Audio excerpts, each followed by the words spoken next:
Okay family, MMA media shill Luke Thomas and the writers at Bloody Elbow recently put up a tweet, and Luke Thomas said on his show that boxing has been kicking MMA's ass all year. Now, obviously to us, biased MMA fans, that statement just seems completely ridiculous. We love the UFC. We're always going to think that the UFC has been doing better. But they went about it and showed some evidence to prove their point as to why boxing is kicking MMA's ass this year. And the evidence that they showed was as dishonest as they claim the UFC to be during their contract negotiations. It just annoys me, guys, because these big MMA media personalities love to talk smack about the UFC.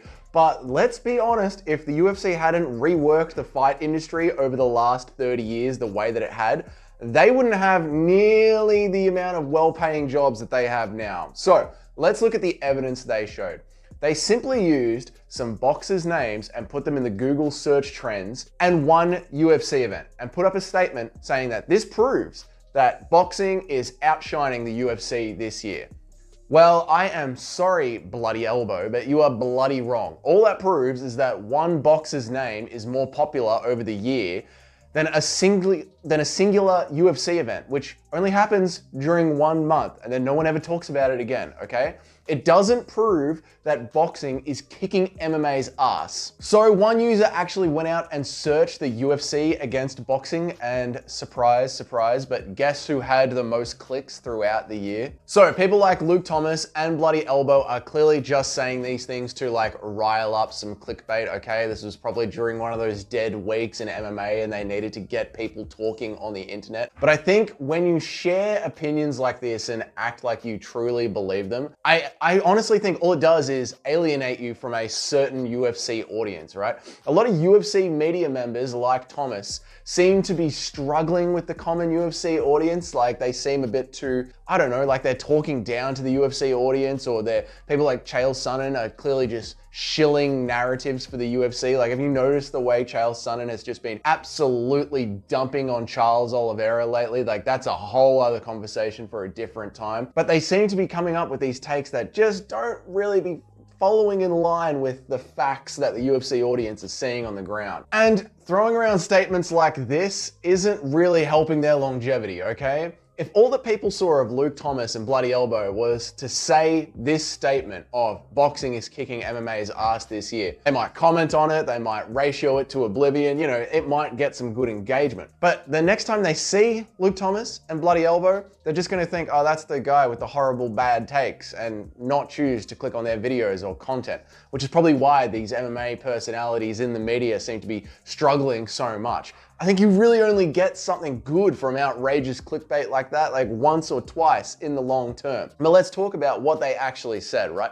Boxing has definitely had a better year than usual. The production quality alone though, I mean, it's obviously better just watching a UFC event. Just look at the recent NGANNOU versus Fury card, okay? Look at the wait times between what was going on, the amount of in-cage interviews they had to have the exact same way to try and set up the next fight. It's just a mess of production. There's too many cooks in the kitchen.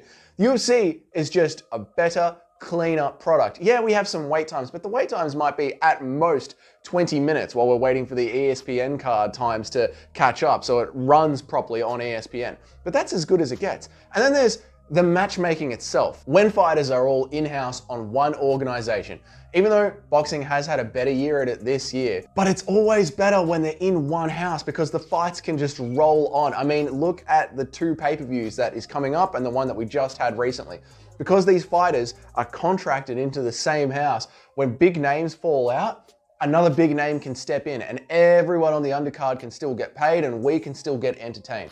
They don't have that in boxing. If TYSON FURY was to get injured on this card, this entire card would fall apart. Everyone on the undercard wouldn't get paid because they wouldn't fight, and everyone on the main card wouldn't get paid because they wouldn't fight.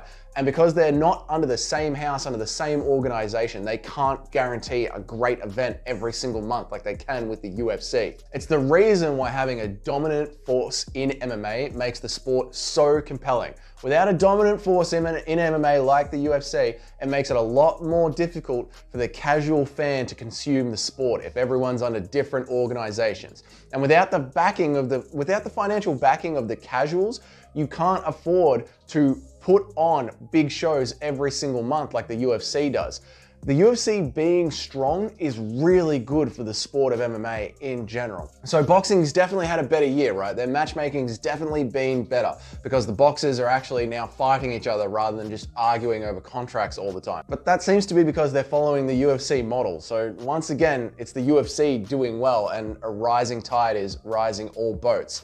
It doesn't mean that boxing is kicking the UFC's ass this year. Then there's the other level of success that boxing received, and that is from YouTube celebrities like myself. But honestly, with the help of some of the other smaller YouTube celebrities like Jake Paul and KSI, bringing new life into the sport of boxing. They tend to do that though with the help of UFC stars mixing into that as well. And that paired with good boxing matches has definitely helped boxing have a better year than usual. But again, when you look at the Google trends, the UFC's still winning, and those YouTube celebrities still need MMA stars to help make boxing good. So boxing's reaping the benefit of a YouTuber and a UFC star just fighting each other. Boxing seems to be the platform. If people like Luke Thomas and Ariel Helwani hate the UFC so much, then they should just do what I do with sports like cricket and simply don't talk about it. Let's see how well their shows do without making any UFC content as well. If you don't like it, stay away from it.